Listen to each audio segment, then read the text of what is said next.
I have a problem with ideology. When you elevate ideology to the level of, I have to be careful, I know I'm speaking at a Catholic university, when you elevate it to the position of a religion, then you have a little bit of a problem. So let me give you a few examples to see if I can convince you. Huh? A lot of people talk about Google, right? Google. China controls the internet, so we pull out. What's the truth? What's the fact? You know, about a year and a half ago, I hosted lunch in Beijing for, you know, anyone who knows who is Robin Li? Robin Li is a founder of Baidu, which is a $55 billion US company. Huh? And this guy is only 39-year-old, extraordinarily successful high-tech company. And also as my lunch guest was Condi Rice. And so, of course, one of the Google's founder was Condi's former student. So we were talking about Google. So Robin said, now my numbers may be a little bit off because of my memory, showing my age. Something like, you know, 8 years ago, 9 years ago, Baidu and Google both have something like 40% of the market share. Just because of sheer incompetence. Google was down to, what, 15 or whatever, while Baidu surged ahead to 60, 70%. So Google need a way out. Google need to find a reason to get out of China, to save face. My question to my Google friends, and my question to all my American friends, including the media and the government, is, didn't you, Mr. Google, didn't you know before you go into China that China controls the internet? Don't you know that? You're going there with your eyes open. So now why are you saying that you're getting out because they control the internet? Were you ignorant? Or are you dishonest? There's only two possibilities. Are you dishonest? Or were you so damn foolish and not knowing that they control the internet? So now, everybody is bashing China for controlling the internet because Google need a way out of the China market. Is that honest? Let me give you another one. Rare earth metal. Rare earth metal. Why is China not exporting rare earth metal? China does control 36% of the world's rare earth metals. But do you know that Russia also has 19%? And China, the United States have 13%. The three countries together almost controls 70% of the world's rare earth. But 97% of the production is done by China, 2% by India, and 1% by whoever. Why? Why is America not mining those rare earths? It's extraordinarily damaging to the environment. So you condemn the Chinese for not exporting rare earth. Why don't you export some yourself? You do have 13% of the world's mines. So now becomes commonly accepted facts that China is a bad guy because they don't export rare earth. When they enter the WTO, they promise to have no export control. Well, you have it too. Why don't you export yourself? Let me give you another example. Question is asked, why does China need a blue water navy? Why is China increasing its military budget? My answer is very simple. Because America is selling weapons to Taiwan and Japan and whoever else. You mean that you can sell it to Taiwan and Japan and China cannot protect itself and increase its military budget? Why does China need a blue water navy? Because China needs oil. Do you know that 7 or 8 years ago, only 2% of China's energy need come from imported oil. Now the number is 10 to 11%. And all within the last seven years or so. And a short period of time when you go from 2% to 10%, it's a horrific thought. The increase that you can project from there is terrible. Do you think that when the Chinese have a problem with the sea link of shipping its oil, that it's going to call the 7th Fleet, the United States 7th Fleet, and say, please come to our rescue? Simple facts. Because the media reported a particular ways. Then it becomes the facts. And anybody who questioned that will have somebody ask him, Which side are you on?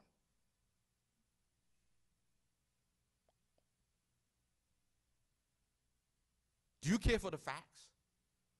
Or do you care for something else? So the United States, the biggest problem, as far as I can tell. Well, let me give you another one. Africa. China has terrible intentions in Africa. They are doing this and that in Africa.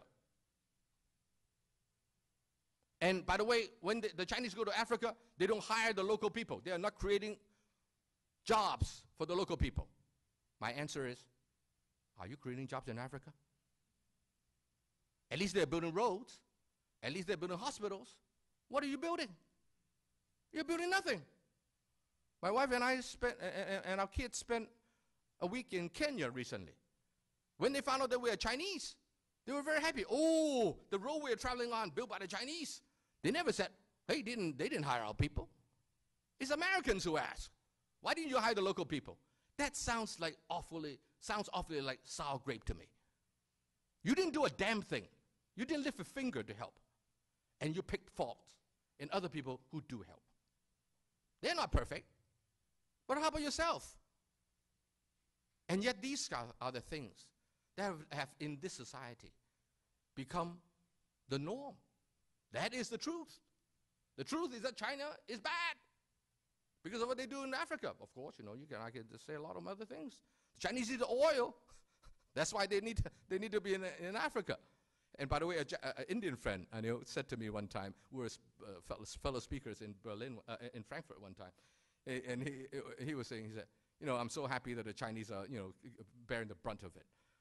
Actually, the Chinese is looking for oil everywhere, so are we. Just that you guys are bigger, and so you guys bear the brunt. Well, India is America's friend now. Don't forget, India and America used to be enemies when India was very much in the Soviet camp. And now suddenly India is a friend because it's a democracy. They have been a democracy since 1948. How come they won't know your friends? Morally undefendable position. Of course, also, because America every year go to the United Nations to condemn China for its human rights records, so the Chinese have no choice. Hey, Africa has a lot of small countries, and in the United Nations, every country has one vote. As simple as that. What's so complicated about it? And it's very transparent. Very, very transparent. And yet, America, the government, the press, make it sound like China has some undisclosable secret of what they're trying to do in Africa. Now let me turn to China. Enough of, I don't call it bashing, but pointing issues, problems with the West. What about China? To be sure, China has its share of big problems. There's no question about it. The only difference is that everybody sees it, everybody knows it, including the leaders of China. So it is like saying the sun rises from the east. There's nothing new. So when you say China has problems, everybody knows it. But when you say America has problems, as I have tried to convince you of, that is something that is oftentimes not to be discussed, especially publicly, because which side are you on? So let me go to the Chinese problems, the challenges that faces China. First of all, it is true that China comes from a very, very different historical and cultural background, extraordinarily different. And so let me very quickly just contrast the two first in order to see the problem with the Chinese system. First, let me say a word about the Western tradition. The Western tradition comes from Judeo-Christianity to a good extent. And Judeo-Christianity is a monotheistic religion. We believe in one God. And so that God is the truth. And so everybody must know that one truth. And if you have the truth, you should share it with everybody. And hence the crusading, hence the proselytizing, hence the evangelicalism. And because there is an objective truth, an objective theos, salvation is of the individual. Everybody has to look for it, search for it. Everybody has to debate it, argue it, in order to seek it, to gain it. And so people become very argumentative and very confrontative because you interpret it different from me. I think that my way is the only way to salvation. You think your way is the right way. Well, we fight. And so you need rules, institutions, in order to prevent us from killing each other. So historically, Christians only killed the heathens. But eventually, the Christians also kill fellow Christians. So eventually, the Western civilization has to find a way in order to prevent things from getting out of hand. And the Western way is a very interesting and very good way. That is, it builds systems. It builds institutions. It builds structures. And with those structures, hopefully, it will be able to keep society in relative peace. Rule of law, democracy, many other institutions are being built. So, from 2,000 years ago, already, you are very advanced. The Roman Senate, for example, is supposed to be a check, if not to lead the country, and to balance the power of the Kaiser, the Caesar. Magna Carta, 800 years ago, was there to balance the power of the king. You build systems to balance different segments of society.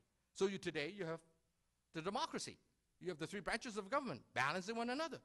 So it is, the West used structures, systems, to balance things.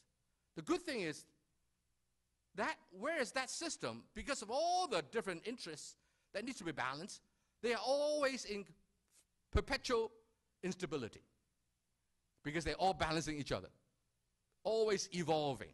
Today you're stronger, tomorrow I'm stronger. You're always balancing one another.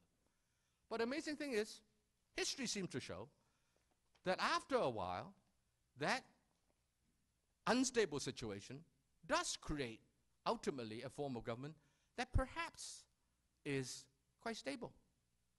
That is the brilliance of it. What about the Asians? What about the Chinese? Well, the Chinese come from a very different tradition. They're not from Judeo-Christianity. They come from Confucianism, they come from Taoism, they come from Buddhism. All these are pacifists by nature. And they emphasize something. That is the way of the middle.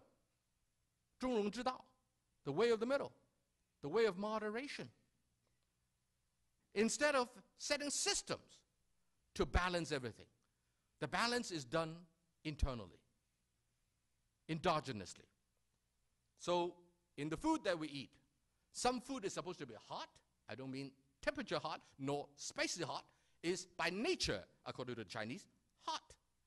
And there are some food that are by nature cold. And so you need to balance the two. What is Chinese medicine? Chinese medicine is that you're off balance. You have too much of this and too little of that. You have too much of yin, you have too little of yang. So you need a little bit more yang to balance your yin. So all the balance are not done by structure. It's not done by system. It's done internally to the individual or to the group.